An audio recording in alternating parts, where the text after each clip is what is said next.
What is up, guys? Welcome back to another video on Pure Panorama. We are going to bust out all of our stuff that we need to do a flush on the heater core today right here in the driveway. I am getting ready to go and pull the hose from around back of the house, get my little contraption out that I told you about in a video a couple days back, and then of course we will show you how it all hooks up to the heater core underneath the hood and how we use it to flush the heater core out, hopefully to gain us a little bit better heat inside the cab of this old truck. So a quick recap of what is going on with the heat in the truck. Last winter I was experiencing what I would consider to be mediocre heat at best. It was not all that great. I was quite uncomfortable while driving the truck. As we got more into the heart of winter and things started to really cool down, we started to get those temps that were down there 0, 5, 10, 15 degrees.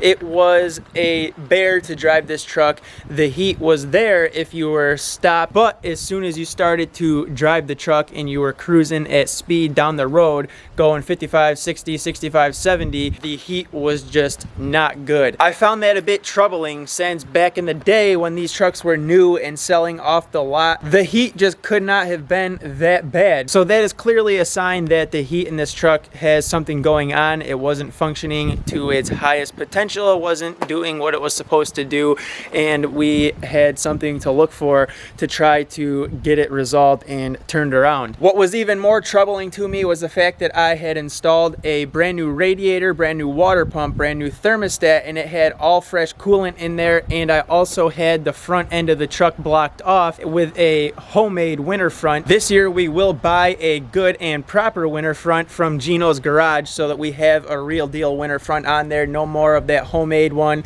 Last year I just kind of whipped something up quick out of desperation because I wanted to try and get that front end blocked off. I still could have ordered one in, but once I got it blocked off with the things that I made just out of 1/4 inch Luan is what I used, I just decided to leave them in there. But this year we are going to order a real deal winter front and get that installed here pretty soon. But even with all those new parts and that homemade winter front that I had on the truck, it still did not help the heating situation inside the cab. We still had cool air. It wasn't warm, it wasn't hot, it was pretty cool. There was a little warmth to it, but it was cool. And that is what we had coming through the vents. So you can imagine on days that the temperature was down there in the single digits or below that, it just was not fun to drive. The steering wheel never even thawed out, so your fingertips were basically burning to hold onto it and drive. And you guys all know I have quite the commute just to get to work. I drive 45 minutes just to get out to the area that we typically work in, but a lot of the times we work in other areas that are further past that. So I'm driving for an hour at least sometimes, and there's other times that I'm driving even longer than that just to get to the job site, and then I have to make that trip back to the house. With that being said, this year we are not going through that again. We are going to do everything in our power to get better heat in the cab of the 2001 24 valve Cummins. For anyone who is new here, that is the truck you see behind me. So we are going to do what we need to do, try and get that better heat in the cab so that we are more comfortable while we're driving in the bitter cold months of winter here in the lovely state of New York. We already have those nice cool temperatures of fall. The leaves are starting to drop, the trees are changing rapidly, and our nice summer days are looking like a thing of the past. So we need to try and get on this, get it figured out as soon as possible so that we don't run out of time and then get stuck in the same situation that we were in last winter.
Here is what we got, guys. We got the hose run from out back, and then we have it hooked up to our little contraption, which is just some clear tubing, some clear hose.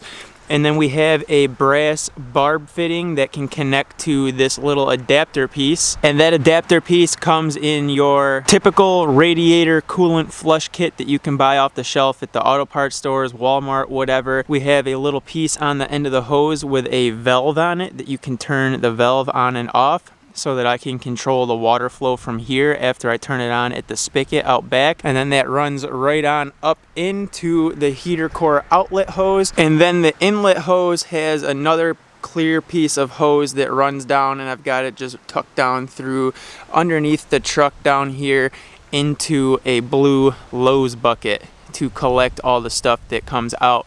I will flip it around afterwards and I'll flush it through both hoses and try to flush and backflush just to see what happens, see what we can get out of there. But for right now, I say we get the hose tucked into the bucket. I'll go turn the spigot on out back, and then we will go ahead and turn this little valve here and see what comes out of the hoses. So let's give her a go. Oh, and real quick, all this is literally all the stuff that you can buy off the shelf at Home Depot. 10-foot clear piece of hose cut in half to two 5-foot sections. I've got two nylon barbs up here that you can see in each end so that they plug into the heater core hoses. Hose clamped down into the clear piece of hose. If you want to clamp them down on your heater core hoses, just use the clamps for your heater core hoses and that'll hold them, but you shouldn't need to. They are decently snug fit, so the water will flow up through there. I believe that this clear hose is a 5/8 inner diameter, and that should be what your heater core hoses are as well. So those nylon barbs there are 5/8, I do believe. Same with this little brass fitting here, another 5/8, and then it just has the threads on it there for the garden hose adapter, which I can't remember exactly what size that is. So that's something I'd have to look up. I will try to do that and add that into the video description, so check the video description. But yeah, all this stuff right off the shelf at Home Depot. Very easy to make this little contraption to flush out your heater core. Also, you can use this to dump in the Prestone radiator flush, which comes in a little yellow bottle. So if you think that there's still something going on with the heater core and you're not getting everything out, you think there might be a pretty decent clog or jam in it, you can dump some coolant flush, some radiator flush down in there, let it soak for a little bit, and then push some water back through it to see if any other crap comes out. We might try that today just to see if we can really get it cleaned out.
That about sums it up for the heater core flush on the 01 24 valve Cummins truck. There wasn't really too much dirt, gunk, grime, any corrosion stuff that came out of it. I started with a backflush through the heater core outlet hose and flushed it through the inlet hose into a bucket, and then we swapped the hoses around, and then I flushed through the inlet and out the outlet, and then I dumped some of that Prestone radiator flush down into it. I let it sit for a little bit, and then we flushed it again through a backflush method through the outlet, out the inlet, and we did get a little bit more coolant and stuff out of there. Maybe maybe there was a little clog in there or something. Hopefully that opened it up a little bit. I guess time will tell as we get the truck up to operating temps and see how the heat feels. But I don't think that it really got that much stuff out. I don't think it didn't appear to be all that clogged or plugged up, I should say. At the very end there, after I unhooked the hose from that contraption, I was dumping some coolant in there to pump the water out of the heater core and get it refilled up with coolant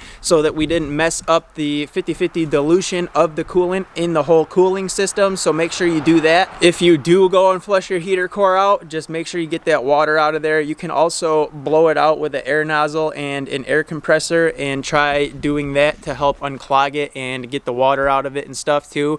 But just be careful because these heater cores aren't designed to have a lot of pressure through them. I think they run like 10 to 12 psi pressure or whatever it is through them at a maximum, so you don't want to be turning the garden hose on full blast and really blowing water and stuff through there.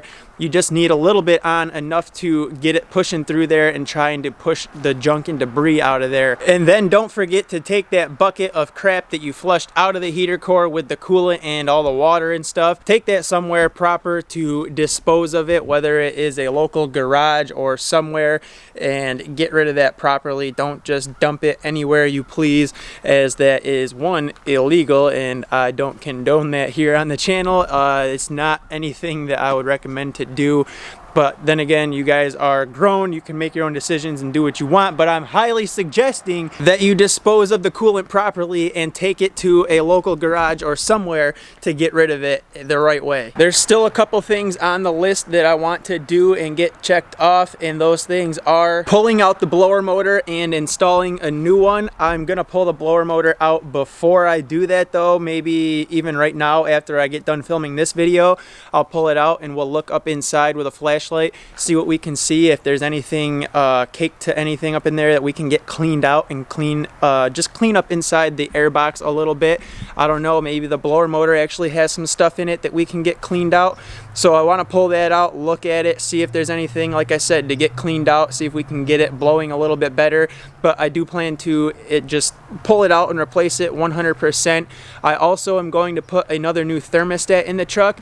I still have the old one, which is good, but I replaced it anyways when I did the new radiator and water pump. But the old thermostat appears to be a Cummins or a Mishimoto thermostat, so I'm probably going to throw that back in and see what that does. Maybe that'll make a slight change because it is a different thermostat. It's rated for higher temperatures, and I know that Mishimoto actually makes a thermostat for these trucks that is rated higher than the typical 190 or 180s that you can get off the shelf at your local parts stores. So we will try the old thermostat, which I'm pretty sure is actually a Mishimoto one. We'll try that one in there and see if it does make any type of difference in giving us a little bit warmer air on these colder days, and then possibly just order a brand new one and install that. But that is going to do it for this video, guys. I hope you enjoyed it enough to hit that thumbs up button on your way out, and if you're stopping in for the first time, hit that subscribe button, join the family, keep making it stronger. We are growing on a daily basis, and I will see you tomorrow with another new video. And we got some other things coming up this week. We got to get an oil change done on the truck. We've got to do some other things. I don't know in which order yet, but those things are going to be coming down the line, so look for those videos, and I will see you tomorrow with something else. Peace.